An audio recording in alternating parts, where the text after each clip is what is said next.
All right. Again, thanks for joining the webinar today. My name is Mike Whitbeck. Hey, so we're going to be talking about grossing up income.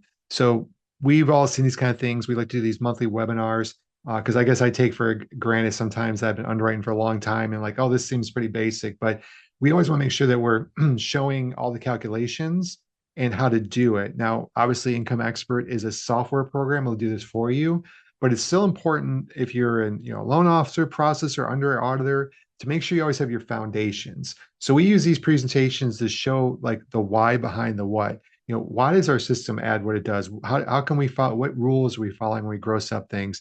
So we like to share, this is not our knowledge. This is owned by the agencies. We share in ours the guidelines, how we calculate it, so that you can have confidence in your calculations and in confidence in Blueprint Income Experts calculations that you use. So some of you clients on here, some of you not. So welcome to everybody. And enough of me yabbering. Let's get what the presentation's about today. So, all right. So we're going to be talking about understanding grossing up income.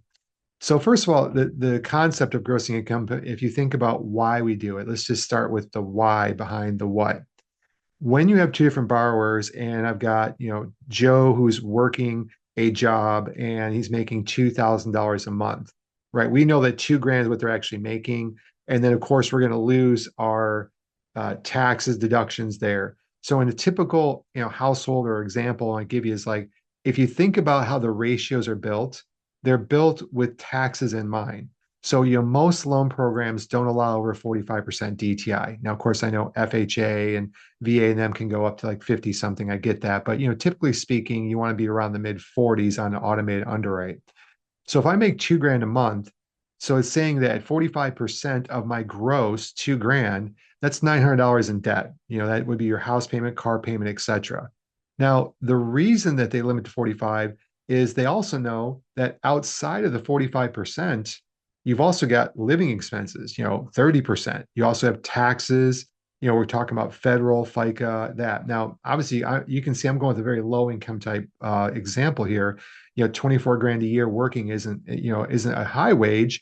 Obviously the taxes will get much more extreme. The start making $10,000 a month or $15,000 a month, but percentage wise, it will look about the same.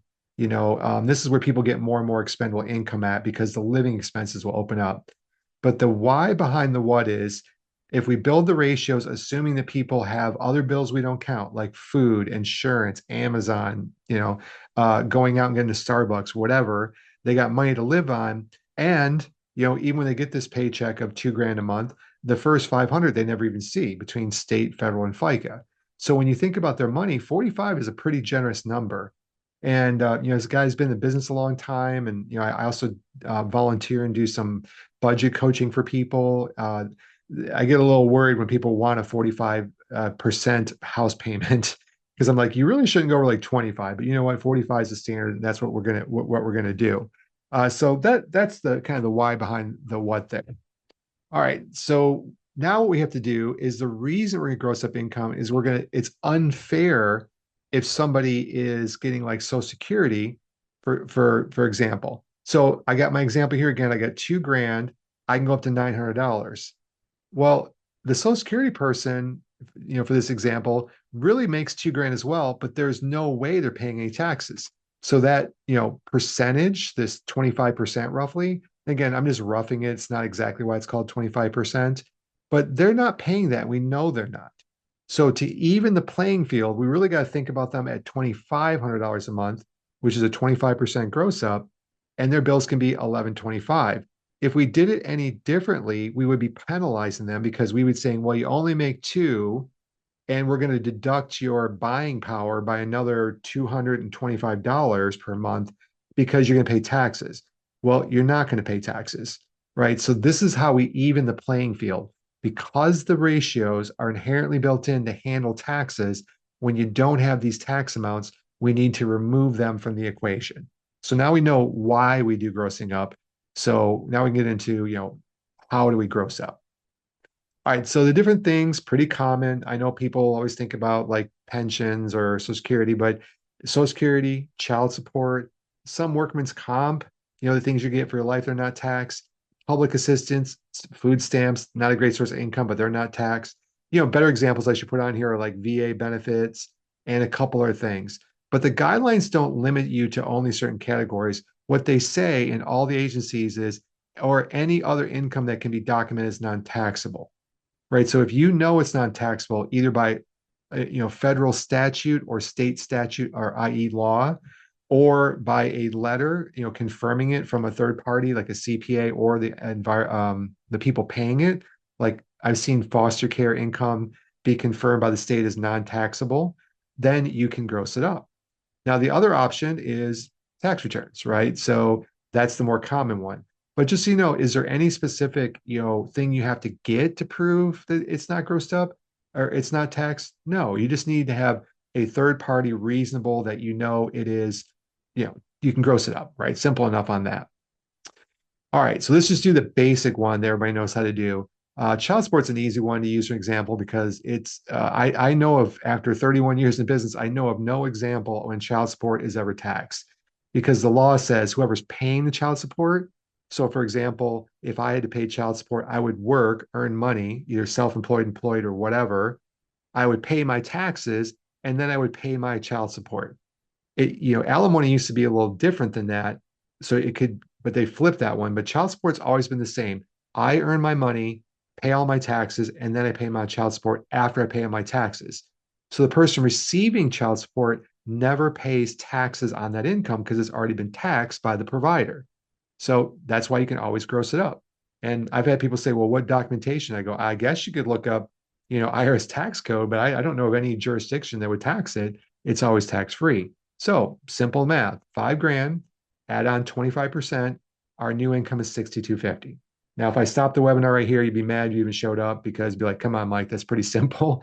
But this is the easy, simple version in which a lot of them actually are done this way. Let's talk about, again, other methods beside the letter that I've used in underwriting to show something's non-taxable. The most common one you're going to find, because you're going to do it with like Social Security receptions, is the lack of tax returns or tax returns. Okay. The tax returns will show you if something's taxed up. We're going to show you that in a few slides. But if you don't file tax returns, that also proves that you don't. Now, I know some people say, well, there's some people commit fraud or get behind and don't file tax returns. We're not talking about those people. But if I'm retired and I have no other income beside my basic, maybe a state pension and Social Security, the IRS already knows that about me and it's not taxable. So I don't need to file tax returns because, even if you got a little refund coming, if you don't file for it, they're not going to track you down.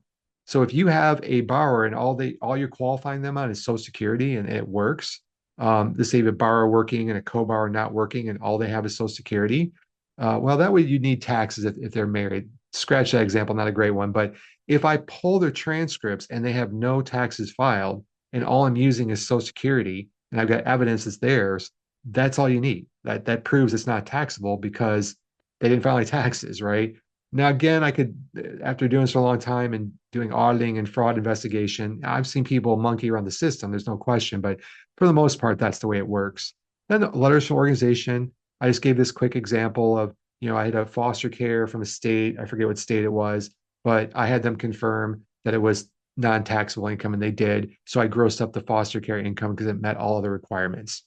Third party documentation. Hey, if you can't get something from organization, you can always look up IRS guidelines, have the CPA state it for you, or check a regulation out. So I guess I should put it here. State regulations is probably a better way to say it. But there's also I don't know what you call a state treasury. I call them the IRS too, or the state IRS, but that's not the right term. But there's like federal and state, collection authorities, right? So that's some things you can do.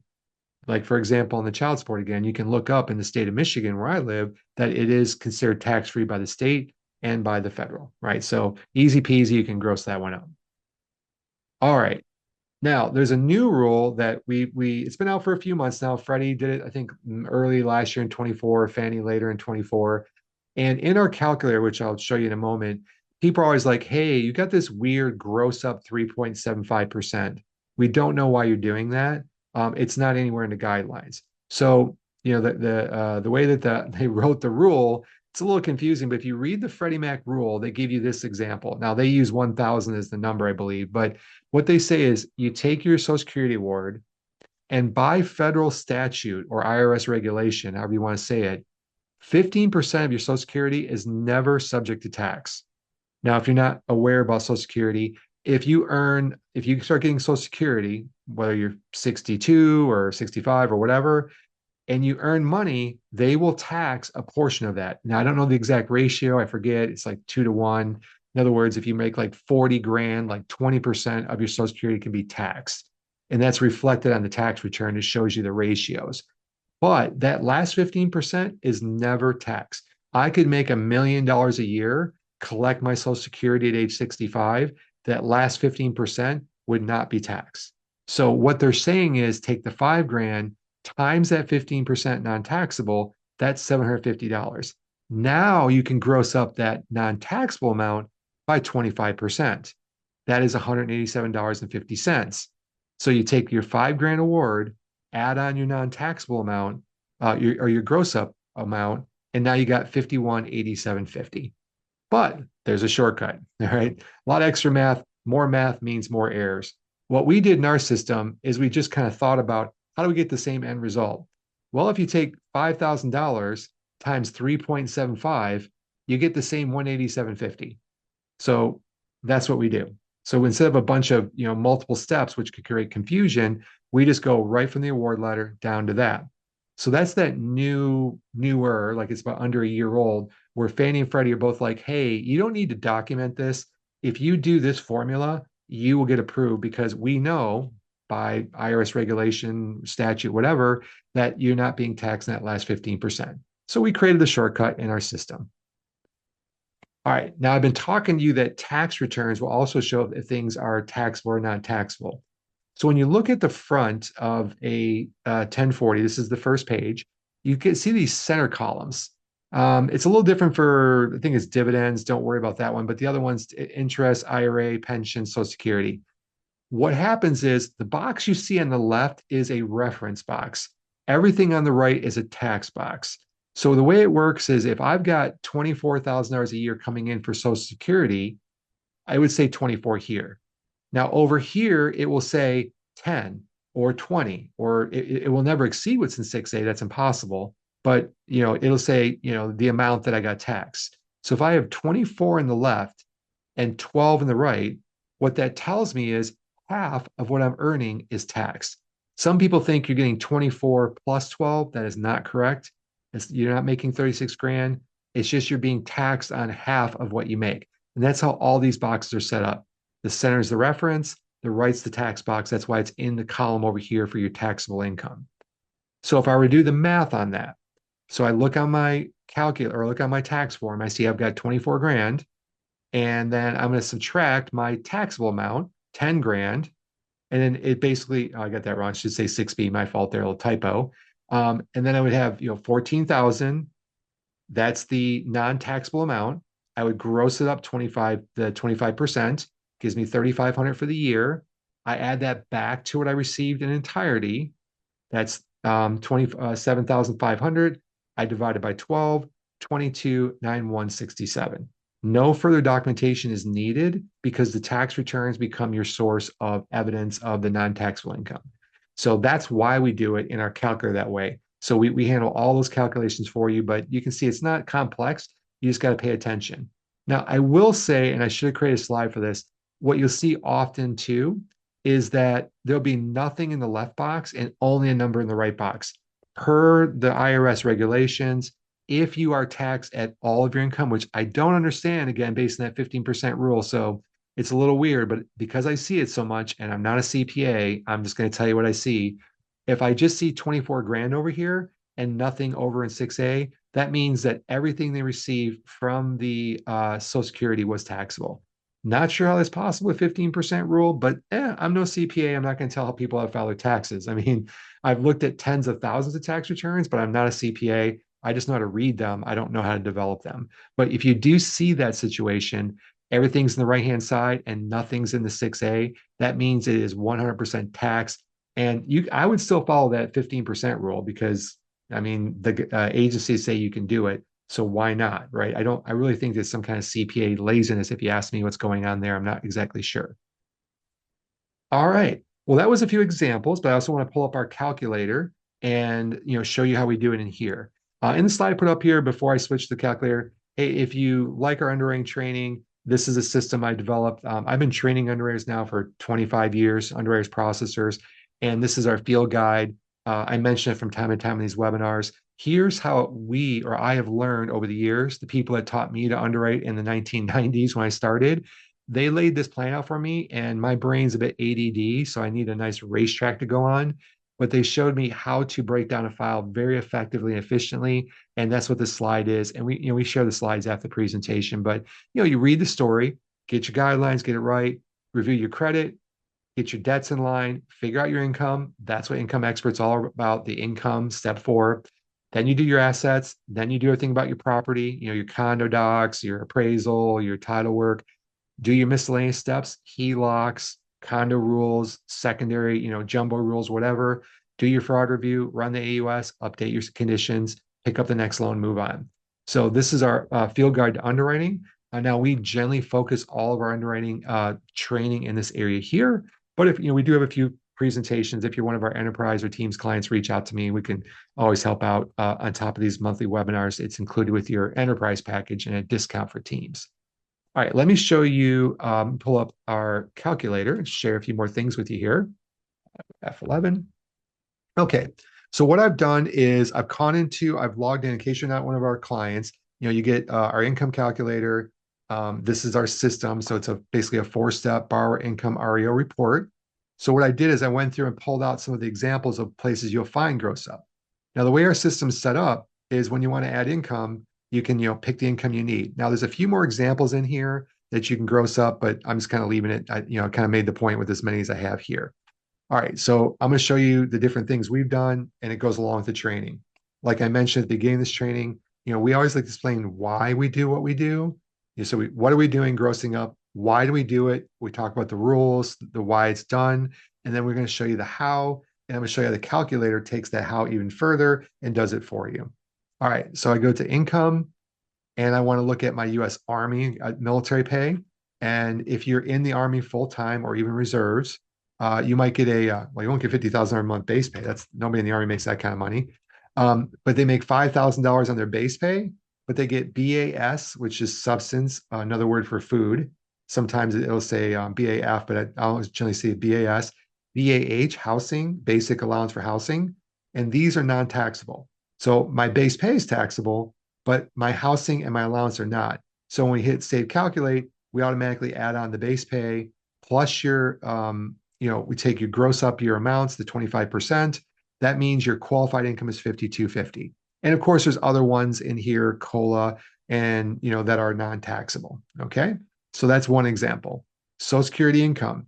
Now, this is the one where you're checking the tax return. You can see our system makes it simple. I have an award letter, or I just want to use tax returns. Matter of fact, I'll just use tax returns. The tax returns say I got 20 grand in the middle.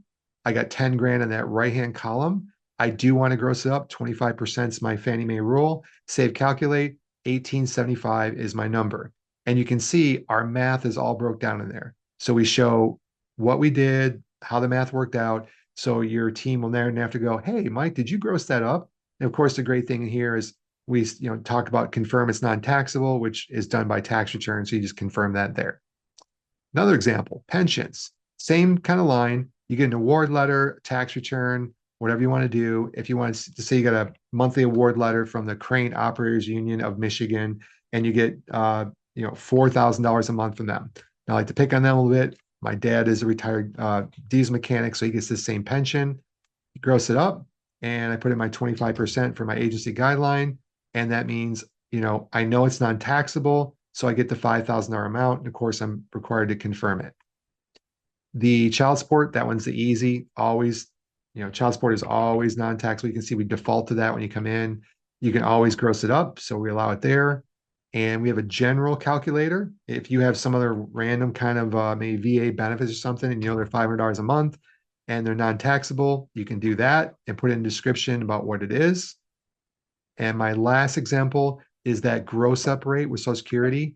If I get that $5,000 award letter, there's my cheat code, my 375, the one that we get some support tickets on. But if you click this little help button, we'll kind of explain to you like, hey, what we're doing and why we're doing it. So oops, let me get out of there. Should not hit that button there. Okay, here we go. F11. All right, and we explain why we're doing it. Anyway, so it automatically adds that 3.75. There's the 187.50, and there's our 5187.50 per year. And of course, you can see it doesn't say, hey, document it. It's just, hey, just make sure it's got 36 months, which if you're retired, you get it. Now, if this was like some kind of award because of a death of a spouse or temporary or for a child, of course, there would be limited time there. But that's some examples in our income expert software. Again, most people come to our webinar are already clients, not trying to sell you on that, but we just want to let you know, again, what we do, why we do it, how our calculator executes it. So that way, when you get your income report that is accurate, compliant, fast, well used, run 3.2 million loans right now, well documented income, you can rest assured that whether you're doing a Fannie, Freddie, FHA, VA, USDA, you're going to get the right income. So